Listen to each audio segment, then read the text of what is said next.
Bismillahirrahmanirrahim. Assalamualaikum warahmatullahi wabarakatuh. Perkenalkan, saya Fitria Prihatin dari S1 Manajemen A semester 6.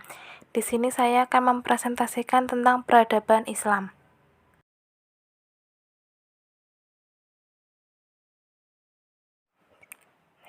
Peradaban Islam.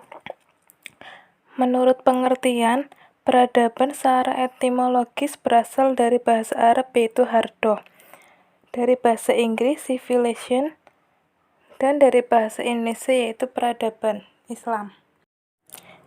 Sedangkan secara terminologis, peradaban dapat disimpulkan sebagai prestasi kemajuan manusia di bidang fisik bendawi dan non-fisik berupa seni dan sains sebagai wujud ikhtiar dari upaya yang dilakukannya dalam menata kehidupan sehingga menemukan yang terbaik dalam hidup, mempermudah aktivitas kehidupan, dan mensejahterakan hidupnya.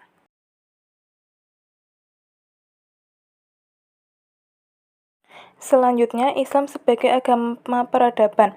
Agama Islam sebagai penamaan agama milik Allah dengan sistem ajaran yang dibawa oleh para nabi dan rasul Allah mengandung akumulasi nilai-nilai hidup baik yang berasal dari ajaran Tuhan maupun nilai-nilai yang dihasilkan oleh ikhtiar terbaik manusia sebagai wujud interpretasi terhadap ajaran Tuhan yang dipahami. Maka dengan berlandaskan sistem nilai seperti ini yang menjadi prasyarat bagi manusia untuk dapat menata kehidupan dan peradabannya dengan yang terbaik dan menghasilkan peradaban kehidupan yang berkualitas nomor 1 yang mendukung kelanggengan kehidupan yang hasanah di dunia ini dan insya Allah juga hasanah di akhirat nanti.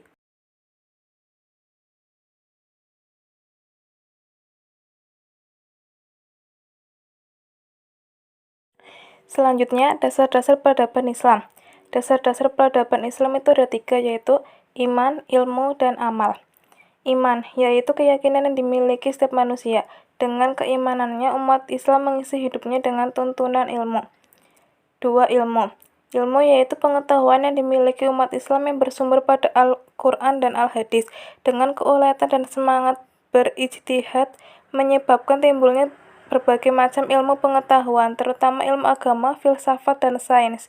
Dengan ilmu-ilmu itu, umat Islam mengekspresikan dirinya dan membaktikan hidupnya demi kebaikan umat manusia. Yang ketiga, amal. Amal yaitu sesuatu yang telah dihasilkan oleh umat Islam berdasarkan ilmu yang dimilikinya. Sepanjang sejarah, umat Islam telah menjadi pelopor kemajuan peradaban dunia. Hal ini terbukti dengan ditemukannya angka 0 atau aljabar oleh Al-Khawarizmi yang sangat berpengaruh pada percepatan perubahan dunia, terutama kemajuan sains dan teknologi. Tokoh lainnya yaitu seperti Al-Razi dan Ibnu Sina dalam bidang ahli kedokteran, Jabir Ibnu Hayyan ahli ilmu kimia, Al-Biruni ahli astronomi, Ibnu Haytham ahli optik, Al-Hasini ahli fisika, Zamakhsyari ahli geografi, dan lain-lain.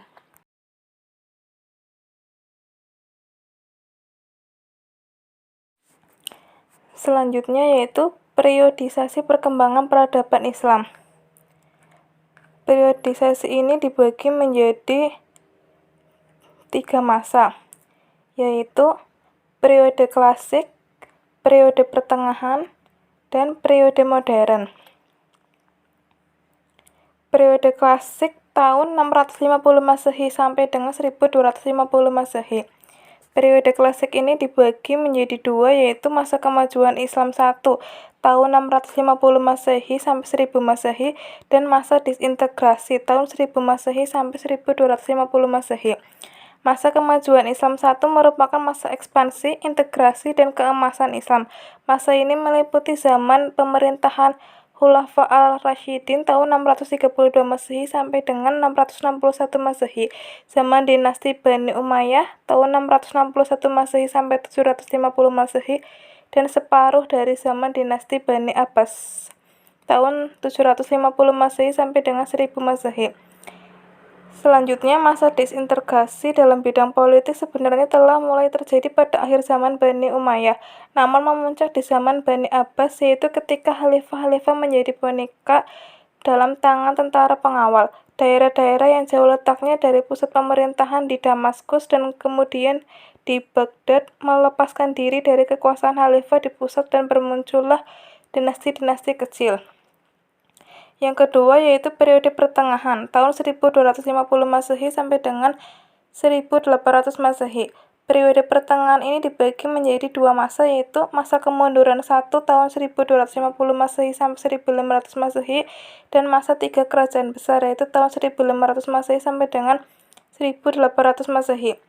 Masa kemunduran 1 ditandai dengan penyerangan-penyerangan yang dilakukan oleh Genghis Khan dan keturunannya dari Mongolia, sehingga dunia Islam menjadi hancur. Benteng kota Baghdad dapat ditembus dan dihancurkan oleh Hulagu Khan atau cucu Genghis Khan beserta pasukannya pada tanggal 10 Februari 1258 Masehi. Hulagu kemudian meneruskan serangannya ke Suriah ketika ingin memasuki Mesir tahun 1260 Masehi di daerah Ain Jalut atau Goliat. Dia dikalahkan oleh Jenderal Baibars dan Jenderal Qutus dari dinasti Mamluk yang berkuasa di Mesir saat itu. Hulagu selanjutnya membentuk dinasti Ilkhan di Baghdad dan daerah-daerah taklukannya yang dapat bertahan hampir 100 tahun. Dinasti tersebut akhirnya pecah menjadi beberapa kerajaan kecil, yaitu Kerajaan Jailar tahun 1336 Masehi sampai dengan 1411 Masehi yang berada di kota Baghdad, Kerajaan Sahgari tahun 1948 Masehi sampai dengan 1282 Masehi di Faris, dan Kerajaan Muzaffari tahun 1313 Masehi sampai dengan 1393 Masehi di Faris juga. Pada tahun 1369 Masehi, Timur Leng atau keturunan Genghis Khan dapat menguasai Samarkand. Dari sana dia melakukan serangan-serangan ke sebelah barat dan dapat menguasai daerah-daerah yang terletak antara Delhi dan Laut Marmara. Dinasti Timur Leng ini berkuasa sampai pertengahan kedua abad 27.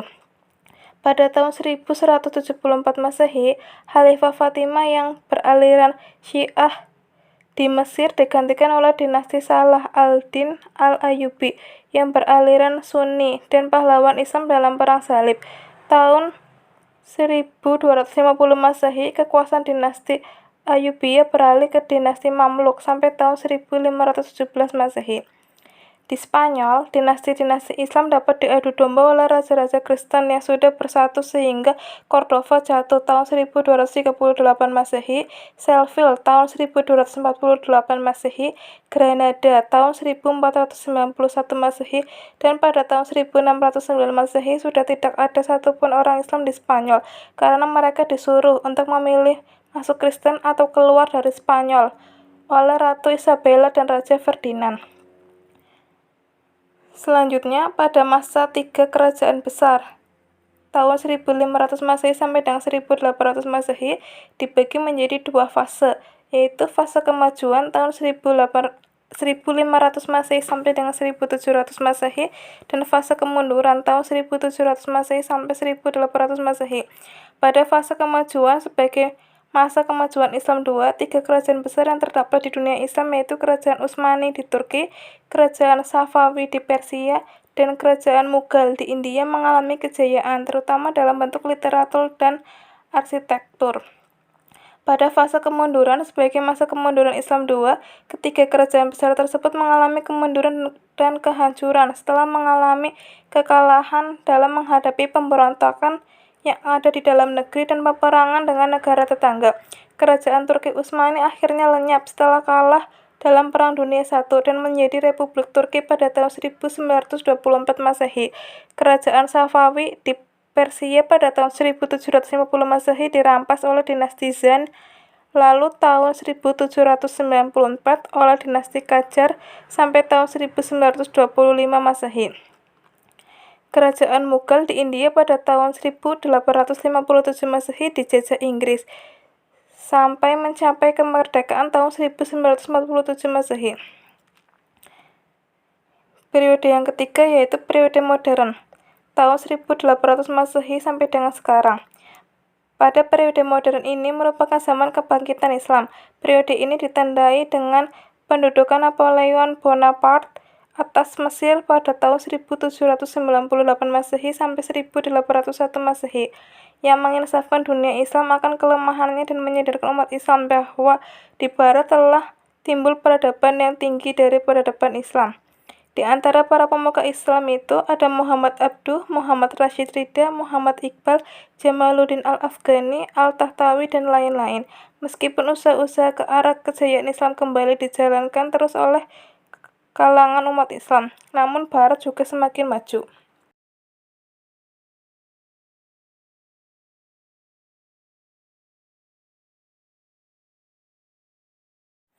Selanjutnya, menurut Hasan Ibrahim Hasan, membagi periodisasi sejarah Islam ke dalam 10 bagian, yaitu yang pertama, periode Muhammad dan kebangkitan Islam tahun 571 Masehi sampai dengan 632 Masehi. Yang kedua, kekhalifahan ortodok tahun 632 Masehi sampai dengan 666 Masehi. Yang ketiga, zaman Bani Umayyah tahun 661 Masehi sampai dengan 749 Masehi. Yang keempat, zaman Abbasiyah 1 tahun 750 Masehi sampai dengan 847 Masehi. Yang kelima, zaman Abbasiyah 2 tahun 847 Masehi sampai 1055 Masehi. Yang keenam, zaman Abbasiyah terakhir tahun 1055 Masehi sampai dengan 1258 Masehi. Yang ketujuh, Timur Tengah setelah Baghdad jatuh tahun 1258 Masehi sampai dengan 1520 Masehi. Yang kedelapan, Timur Tengah sampai abad ke-18 tahun 1520 Masehi sampai dengan 1800 Masehi. Yang kesembilan, Timur Tengah pada abad ke-19 dan ke-20 sampai Perang Dunia I tahun 1798 Masehi sampai dengan 1914 Masehi. Dan yang terakhir, periode yang ke-10 yaitu dunia Islam sejak Perang Dunia I tahun 1914 Masehi sampai dengan 1968 Masehi.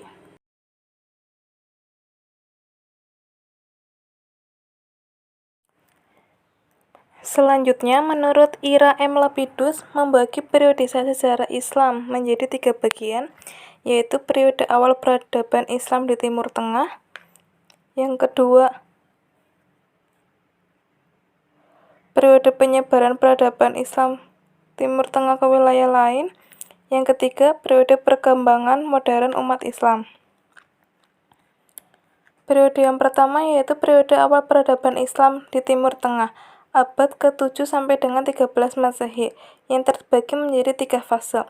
Fase yang pertama yaitu penciptaan komunitas baru yang bercorak Islam di Arabia sebagai hasil dari transformasi wilayah pinggiran dengan sebuah kemasyarakatan kekerabatan sebelumnya menjadi sebuah tipe monetistik Timur Tengah dan secara politik sebagai masyarakat sentralisasi. Fase yang kedua yaitu dimulainya penaklukan Timur Tengah oleh masyarakat Arab Muslim. Islam dalam fase ini merupakan agama dari sebuah negara kerajaan dan kalangan elit perkotaan. Fase yang ketiga yaitu berperannya nilai-nilai Islam dan kelompok elit Islam yang mengubah mayoritas masyarakat Timur Tengah. Periode yang kedua yaitu periode penyebaran peradaban Islam Timur Tengah ke wilayah lain, atau disebut juga era penyebaran global masyarakat Islam abad ke-13 sampai dengan 19 Masehi. Proses penyebaran Islam ditandai dengan interaksi nilai-nilai Islam dengan nilai-nilai kemasyarakat setempat.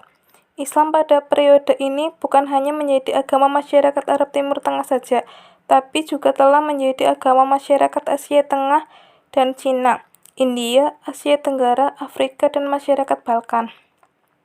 Periode yang ketiga yaitu periode perkembangan modern umat Islam pada abad ke-19 sampai dengan 20 Masehi, yang dibagi menjadi 3 fase yaitu fase yang pertama, periode antara akhir abad ke-18 Masehi sampai dengan awal abad ke-20 Masehi, yang ditandai dengan hancurnya sistem kenegaraan Muslim dan dominasi teritorial serta komersial Eropa. Periode awal peradaban Islam di Timur Tengah abad ke-7 sampai dengan 21 Masehi yang terbagi ke dalam 3 fase.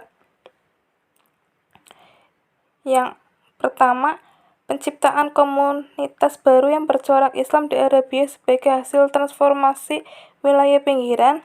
Yang kedua, dimulainya penaklukan Timur Tengah oleh masyarakat Arab Muslim. Islam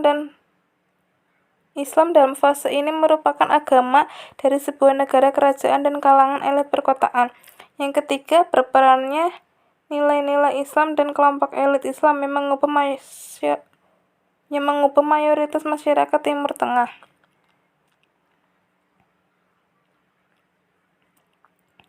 Fase yang kedua yaitu periode penyebaran peradaban Islam Timur Tengah ke wilayah lain atau disebut juga era penyebaran global masyarakat Islam abad ke-13 sampai dengan 19. Proses penyebaran Islam ditandai dengan interaksi nilai-nilai Islam dengan nilai-nilai kemasyarakat setempat. Islam pada periode ini bukan hanya menjadi agama masyarakat Arab Timur Tengah saja, namun telah menjadi agama masyarakat Asia Tengah dan Cina, India, Asia Tenggara, Afrika, dan masyarakat Balkan.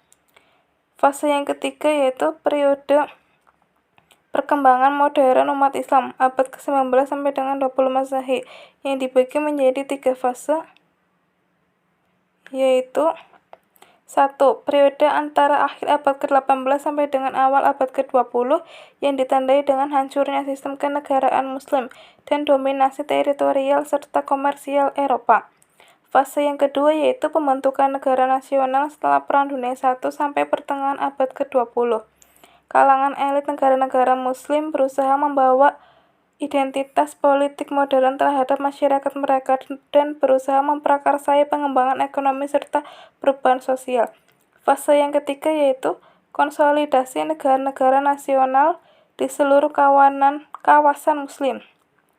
Fase pasca Perang Dunia Kedua ini ditandai dengan pertentangan antara kecenderungan terhadap perkembangan yang tengah berlangsung dan peran utama Islam.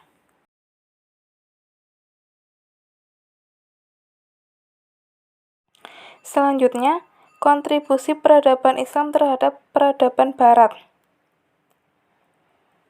Yang pertama yaitu proses peradaban Islam masuk ke dunia Barat. Islam masuk di Eropa dengan 4 cara, yaitu saluran peradaban Islam yang mempengaruhi Eropa melalui Spanyol, Sisilia, perang salib maupun pertukaran perniagaan. Akan tetapi saluran yang terpenting dalam hal ini adalah Spanyol Islam. Spanyol merupakan tempat yang paling utama bagi Barat menyerap peradaban Islam, baik dalam hubungan politik, sosial, ekonomi, maupun peradaban antar negara. Bahwa suatu kenyataan sejarah Spanyol selama 7 abad lebih berada dalam kekuasaan Islam. Kontribusi peradaban Islam yang kedua yaitu pengaruh peradaban Islam terhadap dunia Barat. Peradaban Barat dibangun dari rahim fase sejarah Islam menduduki Spanyol. Secara sosial politik, Islam dalam posisi yang sangat kuat untuk melakukan ekspansi dan secara peradaban dalam puncak keemasannya. Proses ekspansi ini diikuti dengan transfer ilmu pengetahuan dari kaum muslimin ke penduduk Spanyol pada saat itu.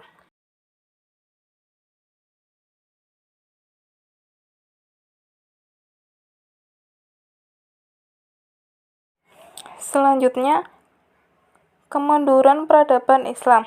Kemunduran peradaban Islam ini dipengaruhi oleh beberapa faktor. Faktor kemunduran peradaban Islam yang pertama yaitu tidak adanya ideologi pemersatu. Saat itu, kelompok etnis non-Arab sering merusak perdamaian karena salah dalam pemberian dan penggunaan istilah kepada para mukallaf. Yang kedua, permasalahan ekonomi. Saat itu ilmu pengetahuan lebih gencar dikembangkan dibandingkan bidang perekonomian, sehingga saat itu terjadilah kesulitan ekonomi yang akhirnya berpengaruh pada bidang politik dan militer. Faktor yang ketiga yaitu sistem peralihan kekuasaan tidak jelas. Salah satu alasannya karena ada perebutan kekuasaan oleh para ahli waris, sehingga kepemimpinan menjadi tidak jelas. Selain 3 faktor tersebut, ternyata masih ada faktor lain yang menjadi penyebab kemunduran peradaban Islam, yaitu faktor pertama, adanya perang salib dan serangan dari Mongolia sebagai faktor eksternal. Perang salib terjadi pada tahun 1096 Masehi sampai dengan 1270 Masehi, dan serangan Mongolia terjadi pada tahun 1220 Masehi sampai 1300 Masehi, yang juga menjadi salah satu penyebab kemunduran peradaban Islam. Faktor yang kedua yaitu faktor ekologis di negara Islam yang cenderung gersang. Hal ini menyebabkan penduduk negara tersebut tidak hanya terfokus di satu kawasan saja. Yang ketiga yaitu faktor perdagangan Islam internasional mengalami kemunduran. Saat perdagangan Islam internasional sedang tidak berlangsung dengan baik, kekuatan Barat mulai muncul, sehingga pos perdagangan di negara Islam mayoritas dikuasai oleh negara Barat.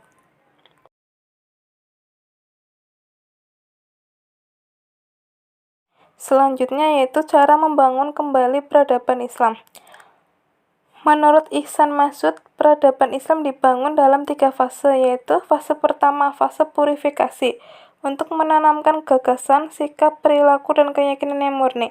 Pada tahap ini, Rasulullah memerlukan waktu 13 tahun untuk mengembangkan para pengikutnya tentang keesaan Allah atau Tauhid. Fase yang kedua yaitu fase formasi sosial Muslim yang lebih luas. Setelah Rasulullah hijrah ke Madinah, umat Islam tampil sebagai komunitas sosial dominan.